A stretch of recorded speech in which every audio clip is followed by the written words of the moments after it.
has gotten mechanically worse year in, year out. Mm-hmm. And no one wants to bring it up. Everybody says, oh, he won an MVP. Mechanically, throwing the football, his platform, his elbow has gotten lower on delivery. He's now not even a three-quarter delivery guy no more. He's almost a half delivery guy now. His elbow's below his almost his hip.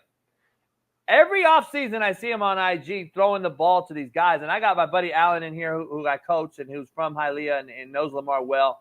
And he's reached out. I've reached out. My boy T. Martin is his coach. T, you know T. T and I go way back, NFL Europe days.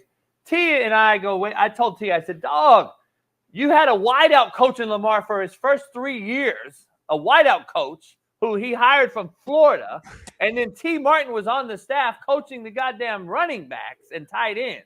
And now you finally take a quarterback guy and put him in the room with Lamar, which should have happened 4 years ago. And now T has to re-break all these bad habits, Shaun. And you know you can't change those throwing habits in between a summer. Like, it's trained already. It's ingrained. That's a breakdown fully of every mechanical flaw that he has. You have to try to break it during the season. That's not happening. So T. Martin has a very, very hard job. And I don't know if there's any other quarterback who's gotten worse. Jalen Hurts' mechanics have gotten better in just his first couple years. And what he's done, he's come out here on the West Coast, Carson Palmer or Jordan Palmer, who's really good. I like Jordan, and a couple other guys. And you can see his platform, the ball. He's not patting it no more. Lamar's gotten worse. The ball's down here now. Like, he acts like he's Drew Bledsoe with a cannon. How much does that matter though? Like, you use that example. Jalen Hurts still ain't better than Lamar. Okay, better mechanics. You look good. Your form is good. But at the end of the day, what's it leading to? Everything you just said is facts. Cool. Same result. But Lamar still was in the AFC result. Championship. A play, so a game away from the goal. So he's still winning at a high level. One guy made it. What do you mean? Lamar ain't been to a Super Bowl, homie. Lamar ain't been to no Super Bowl. Jalen has. Jalen's not better than Lamar Jackson, but continue. Jalen Hurts is better on every quarterback statistic and mechanically than Lamar Jackson, and he went to a Super Bowl. How many MVPs do we got? It don't matter. What does an individual accolade have to do with it, homie? Is an individual accolade going to put him in the Hall of Fame or winning a Super Bowl? Yes, it is. Yes, it is. You chase these stats, two MVPs, and stats gonna put you in the Super Bowl. Yes, it is. Jalen Hurts is not better than Lamar Jackson. We're not having that conversation. Go ahead, Shaun. Go ahead, Shaun. You chase sex appeal. I'm just go ahead, Shaun. JB's not saying that. Yes, he is, though. Yes, he is. Yes, he is, Shaun. Yes, he is. I'm saying, I said mechanically, Jalen Hurts is better. I said Jalen Hurts went to a Super Bowl. So what are you saying? Everything you said, I countered. That's all I said. And all I said was, what does that have to do? I said, at the end of the day, he looks pretty. His form is good. His mechanics are good. And he still ain't better than Lamar. Neither one of them have a Super Bowl ring. So I don't give a fuck if you went there or not. You don't have a ring. One of them got 2 MVPs. That's all I'm saying. One is sustainable for a long time, and one will end up having a longer career than the other one. And it's because his mechanics are better. And it's because he understands. One of them has a loaded fucking offensive team around him that he leans on heavily, as he should, to win games. The other one was handed the keys late in the season and fucking hit the league running and put all the offense and all the possibilities is thrown into Lamar. He's the leading rusher and the leading passer damn near every fucking season. That's what he does. Go ahead, Shaun. I'm sorry. Go ahead, Shaun. Lamar had the worst MVP stats of any MVP winning quarterback last year. Yeah, but he got it though, don't he? Hey, Shaun, I just want to ask you this, Shaun. Nah, hit play. Hold on, Shaun. When do we say, all right, I've seen 7 years. Smitty, every year, Smitty's going to keep saying this motherfucker's the best thing since sliced bread, and he hasn't done shit. Like, I'm trying to figure out, what has he done? When is Smitty going to say, damn, this motherfucker just ain't the guy? Okay, if you say that, say that about Joe Burrow. Say that about Josh Allen. No. Say the same thing about every other quarterback who ain't won a fucking Super Bowl. Another guy that's been to a Super Bowl that your guy hasn't been to. It took a L. I don't care if you went to prom. You went to prom, but you didn't get no play at the end of the night. And I didn't go to prom. We in the same boat. We at home with the lotion and the napkin. We in the same boat. I don't care if you went to the game. You lost. Press play. Press play, baby. Go ahead, Shaun. Hey, so here's what bothers me sometimes about Lamar, and this is obviously a pressure look, right? They've got guys in both A gaps. The 64 is the center for those that don't know. A gap is to the right and left of 64. And both edge defenders are in a threatening stance. Now, granted, defenses can do a lot of stuff. They can drop guys. But here's what bothers me about Lamar. Go back. Once that front disappears, he's got a pressure beater coming from the left as a crossing route. So if you want to say something that kind of, I wish he was better at this in year 7, that's such an easy drop-off to the wide receiver on the crossing route coming left to right. Like, he's got to see that at this point in his career.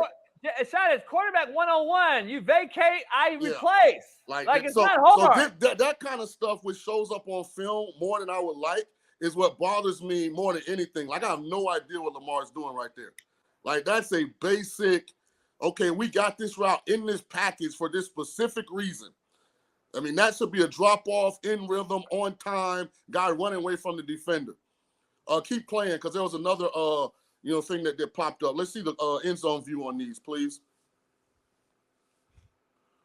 Let me see. If you want to see the end zone view. So here it's coming. So here, Lamar makes the right read, right? But he's inaccurate with the throw. And this is a pretty clean pocket. That ball comes out a tad late. If that ball's in front, upfield shoulder, this could potentially be a touchdown. But because he's a little late, the ball's behind him. You know, these are the things that kind of worry me about Lamar more than anything. I'm not worried about where he's throwing. Let's look at this. This is what I just said to Smitty about the mechanics. The only part I'm bringing up is the mechanics is the only issue I'm saying. This is not a sustainable thing, because your mechanics go and then you get older. You're not running away from the safety no more. We saw it. He's been walked down the last 2 years compared to year 1 and 2 and 3 where he was running away from everybody. You ain't catching him. Now you're catching the dude. So when this flaw is a big eye opener, when we can't make these simple throws, is my only point to Smitty. He can't, and he ain't outrunning you. Father Time again wins. What are you going to do? What is your revert? Like Shaun said a couple years ago, if you can't make the common pass or the basic layup, make your layups. You're gonna have a problem, man. And go back to the beginning of this, JB, because I don't think it's his throwing motion that makes him inaccurate here. I think he's late. I think he's so at the top of this drop, if you can finish it, when he hits that ground set, that ball's a tick late coming out. It's almost like he gets too caught up in trying to look the safety off and do the things that make him look like a pocket quarterback, that he's late on his timing and his rhythm's off. And look at his contortion. His body's contorted in a way where instead of finishing and we're not, Shaun, back in the day, bullpen pitching was a common warm-up. We're going to bullpen pitch, throw, drag the back foot. His back foot always is in front when he delivers. And I just don't know how you're accurate when your back foot becomes in front of your front foot. I don't understand. Yeah, so here's what's interesting. They teach that now. Oh, I see. They teach that now. All these young quarterback coaches, and listen, it's a lot of different ways to throw the football. I think his mechanics in the pocket are inconsistent, so he's off on routes that need timing.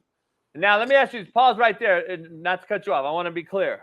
Do you think that is because Monken is now having to retool the mechanism and reframe the machine, which is Lamar Jackson's freaking athletic ability, to where he went from RPO with Roman, triple option with Roman, because of his flaws in the pocket, to now I got to get more pro style. I'm going to get into 21, 12, and 11. I'm going to get under center. I'm going to get Derrick Henry. And now I got to re-break this whole machine down and be consistent in what he does.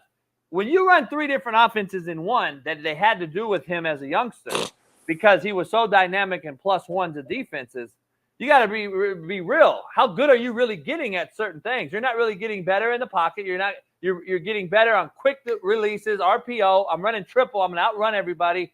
And we're going to run double option. We're gonna isolate the DNs or the backers and run second level RPO. There's a lot of things. Now, do you think Monken is doing more of the same thing consistently and hopefully he can adapt? Well, let me ask you this, JB, because you've been a head coach. I haven't. How much leeway does T. Martin and Todd Monken really have? T doesn't have much. To really say, Monken does. He don't. Lamar, this is some BS. Like, you're not even 3/4 of what you could be if you let me coach you. Like, is Lamar receptive to that? Okay, Or is it I've won 2 MVPs, I've been to an AFC championship game. Like, why fix what I don't think is broken? Does Lamar come off as someone who's not receptive though? Like, what have we seen from him? He comes off as humble. He doesn't come off. You know what I'm saying? No. So Smitty, I'm not accusing him of that. I'm asking the question. That's why I said JP's been a head coach. I'm asking the question because at the end of the day, the player, especially a player with those accomplishments and that kind of paper, got to be willing to say, because like we just saw 2 plays that I think were inadequate. If you watch that game, there's another 3 where he runs around and makes a throw that's unbelievable. Right. You know, so I'm saying, how do you get him? Key word, runs around. Right. How do you get him to be great at both? And this is the thing. To your question, first of all, T doesn't have any autonomy because basically he's the grunt worker in there who has to basically rub his shoulders and tell him how good he is because he's the guy that's going to be fired before anybody. Number one. Number two, you hired Monken. So Monken has the full autonomy with Harbaugh being a defensive-minded head coach. He has full autonomy on the offensive side. He would be the guy to have to go over there. But again, he's a guy where Harbaugh could be on his last. Let's be real. If we're going to talk shit about Tomlin, we better start talking shit about Harbaugh, who hasn't won a Super Bowl since Tomlin. So let's just be honest. He could be a guy that gets fired too. So how quickly? He better not. How quickly, though, can Monken be fired as well if this doesn't go well in the next 2 years? I think he gets 2 more years after this. And so if Harbaugh's still they were in the AFC Championship game. Yeah, I don't know.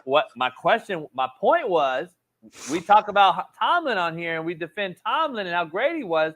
And everyone said, oh, he hasn't won a Super Bowl since whoop-de-whoop. Well, either has Harbaugh.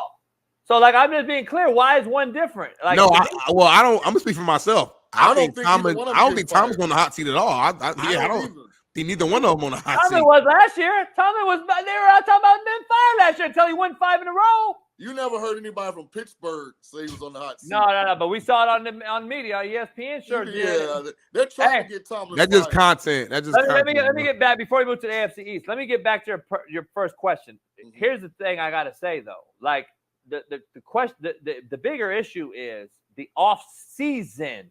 Mm-hmm. 7-on-7 fucking trainer slapdick coach that he has in Florida that has absolutely destroyed his mechanics. Because how do you say, stay away from your homie who is teaching you bad fucking habits, and then I got to get you back in OTAs in May and June and July and try to fix what your slapdick, who has not a clue about what we're doing in Monken's offense, is telling you to do by throwing 9 balls, dropping your fucking elbow in your platform, and now you're throwing balls straight up. If you ever watch him throw the deep ball, which he throws great because of his talent, the ball ends up spinning. The ball never turns. The ball never turns over, Shaun. It always ends up catching the ball at the back end of it instead of the front end, dropping it in the bucket. Because his platform, he'll never get it over. Because he never gets his fucking his finger to his goddamn kneecap. Everything finishes here. So you know damn well. Hey, JB, to your point, JB, all my quarterbacks, I had a rule. And that's why I love routes on air. If you couldn't go through our passing game in routes on air and be accurate throwing the football to every aspect of the passing game, I wouldn't let you even practice off-platform throws.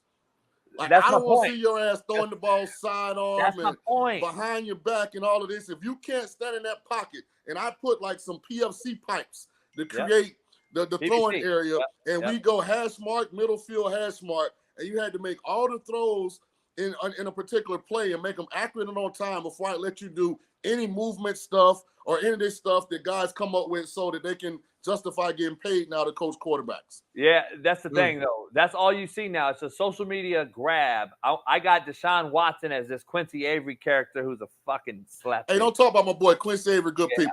To your point, though, what pisses me off with Lamar is Lamar will have a clean pocket, and he'll throw the flat route sidearm for no reason whatsoever. And I'm just like, that's gonna. And you know where it shows itself, and JB knows this. You know where it shows itself? You get in a big moment in a big game, and because your muscle memory, you've trained it to do that, You try and make that sidearm throw and you throw it 6 inches too far in the front, and the guy has to fall down and catch it. And if it had been accurate ball, he could have ran for the first down. That stuff always bites you in the butt at some point.